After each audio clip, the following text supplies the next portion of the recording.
Magandang araw mga mag-aaral. Ngayon ay narito tayo para sa isang maikling pagsusulit. Ito ay patungkol sa sektor ng agrikultura. Tara, para sa unang katanungan, ano ang kahulugan ng agrikultura? A. Pagbinina ng likas na yaman.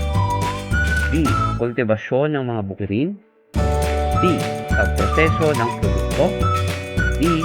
Pagnenegosyo ng mga pananim. Ano ang kahulugan ng agrikultura? A. Pagbinina ng likas na yaman. B. Kultibasyon ng mga bukirin. C. Pagproseso ng produkto. D. Pagnenegosyo ng mga pananim. Ang tamang sagot ay letter B. Kultibasyon ng mga bukirin. Number 2. Aling subsektor ng agrikultura ang tumutukoy sa pagtatanim at pagparami ng halaman? A. Pangungubat. B. Pangingisda. C. Pagsasaka. D. Paghahayupan. Aling subsektor ng agrikultura ang tumutukoy sa pagtatanim at pagpaparami ng halaman? A. Pangungubat. B. Pangingisda. C. Pagsasaka. D. Paghahayupan. Ang tamang sagot ay letter C. Pagsasaka.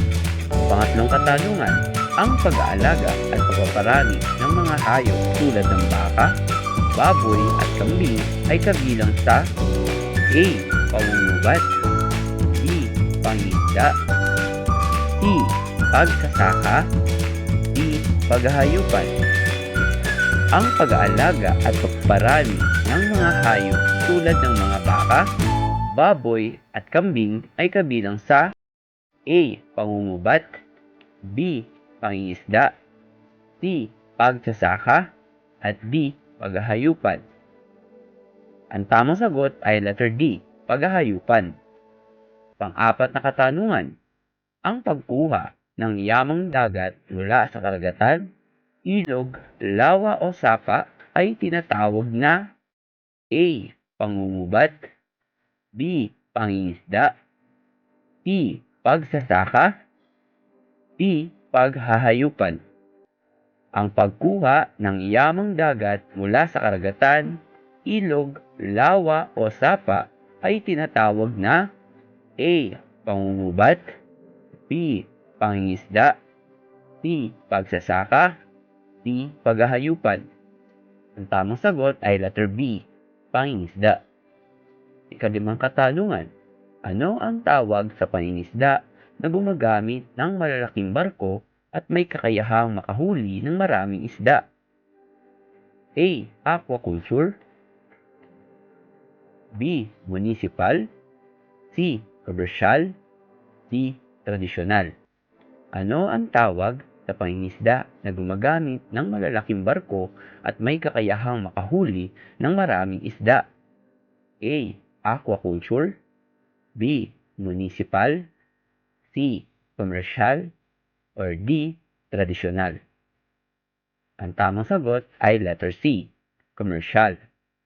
Ika-anim na katanungan, ang pag-aalaga at pagpaparami ng mga isda sa fish pond o palaisdaan ay tinatawag na A. Aquaculture. B. Municipal. C. Commercial. D. Tradisyonal.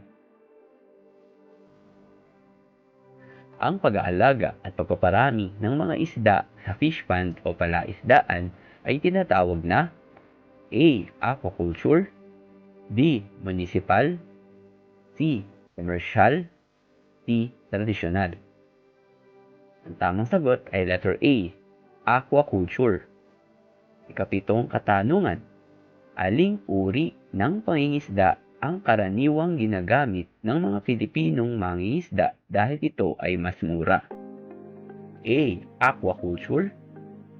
B. Municipal. C. Commercial.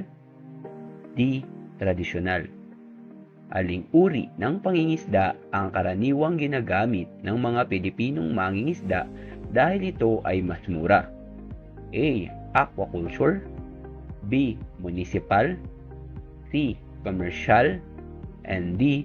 Tradisyonal. Ang tamang sagot ay letter B, munisipal. Ikawalong katanungan, alin sa mga sumusunod ang hindi kabilang sa subsektor ng agrikultura? A. Pagsasaka. B. Paghahayupan. C. Pangungubat. And D. Pagmimina. Alin sa mga sumusunod ang hindi kabilang sa subsektor ng agrikultura? A. Pagsasaka. B. Paghahayupan. C. Pangungubat. And D. Pagmimina. Ang tamang sagot ay letter D. Pagmimina. Ikasyam na katanungan, alin sa mga sumusunod ang suliraning kinakaharap ng sektor ng agrikultura? A. Pagdami ng kagubatan. B. Pagliit ng lupang sakahan. C. Pagtaas ng kita ng magsasaka. And D. Pagdami ng ani. Alin sa mga sumusunod ang suliraning kinakaharap ng sektor ng agrikultura? A. Pagdami ng kagubatan. B. Pagliit ng lupang sakahan. C. Pagtaas ng kita ng mga magsasaka. At D. Pagdami ng ani. Ang tamang sagot ay letter B. Pagliit ng lupang sakahan. Panghuli at ikasampung katanungan, ano ang epekto ng pagdagsa ng mga dayuhang produkto sa lokal na pamilihan? A. Lumalakas ang lokal na produkto. B. Nahihirapan ang lokal na magsasaka makipagkompetensya. C. Dumadami ang lupang sakahan. And D. Bumubuti ang ani. Ano ang epekto ng pagdagsa ng mga dayuhang produkto sa lokal na pamilihan? A. Lumalakas ang lokal na produkto. B. Nahihirapan ang lokal na magsasaka makipagkompetensya. C. Dumadami ang lupang sakahan. And D. Bumubuti ang ani. Ang tamang sagot ay letter B. Nahihirapan ang lokal na magsasakang makipagkompetensya. Ilang puntos ang nakuha mo sa pagsusulit na ito? Maaari mo bang ibahagi? Mahusay! Hanggang dito na lamang. Maraming salamat. Paalam!